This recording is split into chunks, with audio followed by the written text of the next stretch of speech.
We back with another creator's journey. It's your boy Airs Harris. I'm here with Staten Island native Mig 718. How are you, my guy? I'm doing good. Good to see you. I'm still a little salty. Y'all don't know shit yet. Right. Watch. I got you. Y'all gonna know. But we here. Welcome to the Lab Studios. Bro, I'm very glad to be here. I've been having a good time since I got in. Hell yeah, bro. Great energy as always, you feel me? Of course. We've known each other for a long time, finally connecting, tapping into your journey as an upcoming artist, you feel me? Been following you for a long time. We've been working since. Grind doesn't stop, you know what I mean? Never. You just went crazy in the booth, you feel me? Shit was fire. Exclusive coming soon. Hashtag wait on it, you feel me? We gonna talk really about is that. exclusive too, like. Yeah, that shit different. But how I like to start off is I always like to tap into like where you started, where you at now, and what could we expect for 2022 and beyond. You feel me? But we're gonna start off with your name, like the concept behind Mig 718.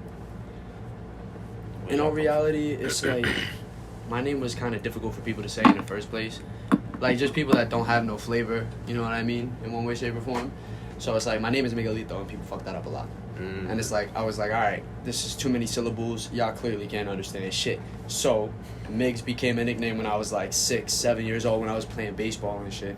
Okay. So from then on, it's just been my nickname forever. 718. I'm from Staten Island, and people don't realize that Staten Island is part of the 718 area code. Area code. Right. Yeah, we are. Now fuck all that forgotten island bullshit. That Long Island. Nah, I like Long Island, but it's not Staten Island. It's not the same thing. It's two different places, guys. Don't get it twisted. Gotta make me You go feel Super Saiyan. Don't get it twisted. Nah, that's fire though, bro. All right, so you mentioned baseball. So did baseball come first before music? Oh hell yeah. Yeah.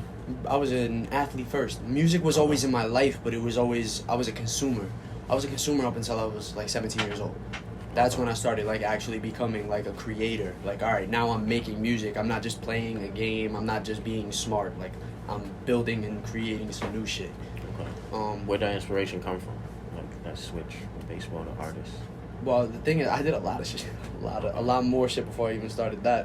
You're Because just I an did overall baseball, creative, bro. I did like- so many things. When it came down to like, I just couldn't be bored. Like when I was growing up, it was like, and my family was kind of with the shits. They were like, "Oh, you want to play sports? Go do that. Support and everything. Do That's that dope. shit." That's dope. I'm like, hell yeah, they would be at all the games, so it made it fun. You know what I mean? So it's like I was playing baseball, I played football, then I was doing gymnastics when I was in high school. I was dancing while I was doing gymnastics, like I was making money dancing. Okay. Then I went to DJ. I was DJing in clubs when I was like 16, 17. Then I started making music. And from then on, I started kind of going backwards in like adding more skills, just taking old shit and just finding a way to develop it into what I'm doing now. That's fire, bro. Man of many trades. That's fire. That's how you gotta do it. You feel me? I respect that. So who was you listening to growing up as a kid? Fuck. My brain, this shit hurts my brain anytime people ask me this, because I'm like, damn, bro, there's so many fucking things that I was listening to. Or better yet, let's say who are your inspirations as a kid, and then that's related to who are more modern inspirations. All right, that narrows it down a little bit for me. Because when I was growing up, it was like I was always really big into the fashion. I loved Busta Rhymes. I loved like Das Effects and Fushnikins and fucking Eminem and all that shit. So it was just cool to me. People were able to say that many fucking words that fast, and I could actually hear what they're saying. I'm like, damn, this shit is tough. So I was always really big into like the machine gun shit. So like that was like one of like my first like inspirations into the rap shit. Because when I first started, I was really bar heavy, and I made sure that everything was like super intricate. I'm using all the fucking words in the dictionary like I'm jerk off. So it's like, yeah, you won't be able to understand my shit for the most part, but I'm saying some shit. Like, nah, I needed to stop doing that. That's why I started moving away from that and creating some shit that's a fucking movie. I want you to fucking enjoy yourself, not be like, shit, what is he even saying? Let me listen to it 4 times just to understand. I respect that, bro. Gotta do it pleasantly. Look at Busta Rhymes. He knows how to make that shit sound nice. Yeah. It's like I wasn't making it sound nice. I was just rapping really fast. I was like, yeah, I'm not that nice yet. So then I started venturing out. That's the only way I feel like anybody can really grow is when you start doing some other shit. And then so that's then, and who's now? Like Now, probably if we're going like strictly off of like the type of music that I'm making now, the people that are inspiring a lot, I feel like I like Don Toliver's sound a lot. So like John not Tolliver even is his lit. vocals I is feel like he cool and slept all, on. very slept on, but Yeah. also at some points kind of overrated. They'll give him like they think the Lemonade track is the best record he ever did, and I'm like, get the fuck out of It's here, like, bro. have you heard his whole You album? heard the other shit that he made Right. before? I'm like, bro, Right. listen to Situation before you talk that dumb shit. It's like there's plenty of other shit that people don't listen to that I do, but I like the sound behind it. I don't like just the vocals. The vocals isn't what I'm trying to go for. I don't like emulating people. But the fucking beats, the production sounds crazy. It's like I like the idea of switching BPMs and fucking changing tempos in between. I feel like Might that's as well. the best way to keep someone really tuned into a track, you know? Like, with different transitions. Like, Travis Yeah. Scott's great at it, Kanye. You know what I'm saying? Legends. But nah, that's dope. I feel like most artists I've sat with don't really bring up Don Toliver, so it's fire. I'm very big into the whole Cactus Jack. Yeah. I was listening to Travis real early, so it's like I've always enjoyed that Houston sound, the way that it developed. Because it's like I liked Houston before, like Paul Wall and Bun B, like that shit is dope. Sure, So I'm throwback. like, yeah. And then it's like, oh shit, this Rage shit is kind of lit over here. I like this Travis Scott shit. This is dope. And then now you got plenty of other people coming out from Houston that are just doing something different. It just doesn't sound the same, and I love the sound that's coming from it. Mm-hmm. It makes me better because it makes me want to try and figure out a way that I could make sense on a record like that. You know what I mean? Right. I don't got to be from Houston, but I can make my shit work. That's just how I see it. Smart, bro. And then let's talk about, so I see you've been putting music out on all platforms since 2017. So that's when you was like, all right, I'm going to start Yeah. full force being an artist. I wouldn't even say that because I didn't know You're shit still yet. just having fun, just Like trying things out. I would say 2018 was like my tipping point where it was like, all right, fuck all this other shit, it's whack. I'm like, I can't. Like, you guys all suck. My brain hurts. I don't want to talk to none of y'all. I don't want to do none of that shit. So I'm like, all right, I'm gonna like really dive into this music shit. I was in the studio at like 8 o'clock in the morning till like fucking 2, 3, 4 in the morning the next day. Go back at 8 o'clock in the morning, then go to work and then do the same shit over, rinse and repeat. It's like I really didn't talk to nobody. I didn't give a fuck. I was just like, this is what I'm doing now. If you are with it, you're with it. If you're not, go fuck yourself. Shit. And let's talk about the project you dropped back then, the first single, back in 2018, 17 actually. Well, the first record that I had dropped on all streaming platforms was my Been Vibin' record, I believe. That was funny because it was like I was really trying like to keep myself from sounding like corny, and I ended up overthinking shit. It's like when you start going through and listening back to the old shit, it's like, yeah, you gotta fuck say what the fuck did I say that shit for? Like, that's It's not- cool though, because you it just doesn't make see sense. you see the evolution from where you at now to currently, you know. It motivates me because it's like, damn, even though that's like not as good as what I am now, I can see that like I had something then too. Like there was something there. There were parts where I'm like, damn, this shit still slaps. But then it's like, other parts I'm like, damn, I was really corny as shit. Well, I said some weird shit. It's like that doesn't really make sense or whatever. Because I used to kind of just want to put shit out too. I didn't really start dialing into like getting into concepts. I used to do that with other genres and shit. When I was really rapping, it was more like I was just trying to get the bars off. I had to find like a happy medium to it. So now I'm trying to make some shit where it's like, all right, you can hear this rap record in a movie. It's actually saying some shit. Facts. Especially that one you just did in the booth, yo. That shit definitely I can hear it in the movie. You gonna hear some. You gonna hear some. Yeah, nah. That's fire. That's That's just fire. gonna be fun. And then your most recent project was the Jersey remix, right? Yeah, I dropped, Remixes it was to 4 another records. project, right? No, it was essentially just 4 singles that I had. I just got mad streams on the songs, and it was like I wanted to work with a Jersey club producer because I was DJing and spinning Jersey club shit when I was in like 2015, 2016. Mm-hmm. So now that like, and it bugs me out because I've had the project like done, like finished and ready to go for like a year.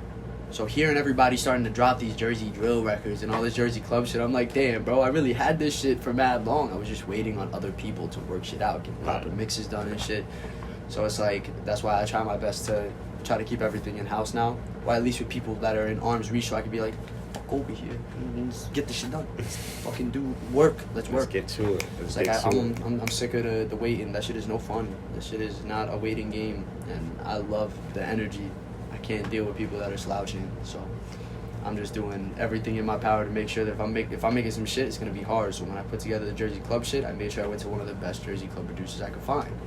It's like we gotta make some shit that's true to the Jersey shit. Even though I'm not from Jersey, I love the culture, the music. I used to go to battles and shit, like, just to enjoy myself. Like, I was a dancer first, so I make sure, like, I try to pay respects to my different influences in one way, shape, or form at all times. You always get in multiple dimensions of me. Mm-hmm.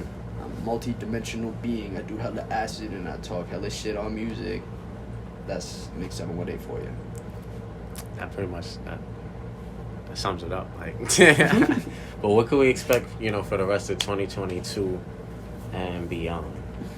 2022 is gonna be weird, real weird, because I kind of don't want to tell you exactly what's dropping. I don't want to tell y'all what's dropping because I don't want you to expect nothing. Facts. I want you to just. You did mention that earlier too. Just watch and see. Because if you watch can't and expect see, much I from can this tell guy. you the types of stuff I'll be doing. Like, I'm working with people to make this whole digital version of me into like a real thing for you guys to be able to see what's going on. I'm trying to make something that's real inclusive in the next couple months. I'm trying to make sure that everybody can really get a step into my mind, start seeing some cool visuals. I'm working with I'm trying to think of like a good way to say it. I'm working with a lot of people that know how to do a bunch of shit that I don't know how to do. So, boom. We're going to be doing a lot of cool shit. I've been building my little infinity gauntlet. I got all of my stones, you feel me? Just give me like 5-6 months and I'm going to put out some shit that you've never seen before. Just don't snap your fingers, bro. Please, just don't. Sometimes I'll be thinking he was right. But then sometimes I'm like, damn, nah, he definitely wasn't right. Fuck okay. That's fucked up. Nah, that's lit though, bro. I'm definitely looking forward to your journey, like what's coming up next, man. I did also want to talk about. I want to talk about Snapchat too, because that was like your most recent music video. Shoot. What was like the concept behind that? When I was younger than I am now, I am a reformed man now. I do not do no criminal activities. I do not, no incriminating going on over here. I'm good. I'm squeaky clean now, promise. But I was talking about moving shit. But moving shit the right way. It was kind of like my way to like talk about, think like a 10 Crack Commandments type of situation, where I'm kind of giving you the steps of what's going on throughout the night periodically, but at the same time I'm trying to tell you ways to not fuck yourself up while you're trying to do this shit. It's like, I'm giving you my own manual, you know what I mean? It's like, it was a drill record. In all reality, I wanted to bring a different spin, so my influences came from somewhere completely different. That's what I like about my shit, to be honest with you. It's like, I wanted to talk about some shit because people keep fucking snitching on themselves. Yeah, they be setting themselves up. I was saying shit. I'm saying shit without saying shit. The point is, use metaphors. Like, we're rapping. This is rhythm and poetry. I don't give a fuck. The bars matter. Like, I don't care what nobody says. As long as you make the bars sound nice, the bars still gotta matter. That's at least what I think. Because there are people that make some hype ass records, but they're rapping. They're not bullshitting. So it's just paying attention. 100%, bro. And I also wanted to highlight the fact that you're from Staten Island. You be coming outside, you be traveling a lot, you active. How do you like, I guess, like, how does it feel being from Staten Island? Do you feel like it's harder as an artist? Like just what's your perspective? You know what I'm saying? Nothing is hard. Nothing matters. I don't give a fuck. I'm gonna be real with you. I'm outside every day. Active, every single day. I don't care how far I gotta travel to. If it makes sense, it makes sense. I'm not gonna waste my time. Granted, it's like, but I try my best not to go anywhere that doesn't seem like it makes sense. Just so happens every day there's something that fucking makes sense. So when you put yourself in the right position, which you always do. No, I wasn't expecting to, like, I walked in here and then an hour later it's like fucking 4 of my homies walking and I'm like, yeah, what's up, crazy, guys? Right? Yeah, For fuck's sake, the universe loves me. What, bro? I've been getting green lighters like crazy. Everybody loving the green. What? My outfits have been going crazy. I'm just having a good time now at this point. That's great, bro. That's great. That's what I like to hear, man. But I'm definitely staying in the studio, bro. Last thing I want to say is just leave everybody with some like motivational inspiration for your fans, your followers, your family, supporters.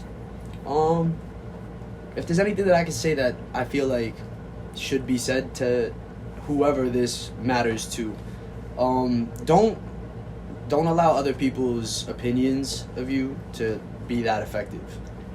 In all reality, commit to whatever you like. Commit to whatever you want. At that point, it's like, that's all you. You have to go in a box by yourself. At the end of this, we're all going to the same type of spot by ourselves. Work for you. Love yourself. You know what I mean? Fucking drink a lot of water. Call your mom. Kiss her on the forehead. For me. For me. That's real shit. That's real You shit. can't fucking have me smoking nowhere. He said, yo, you can smoke inside. I'm like, oh, all right, bet. I'm Yeah, like, fucking he 3 outside L's in smoking. now. I'm like, bro, come inside. It's 420 friendly. Always 420 friendly at the Lab Studios. Shout out Lab Studios.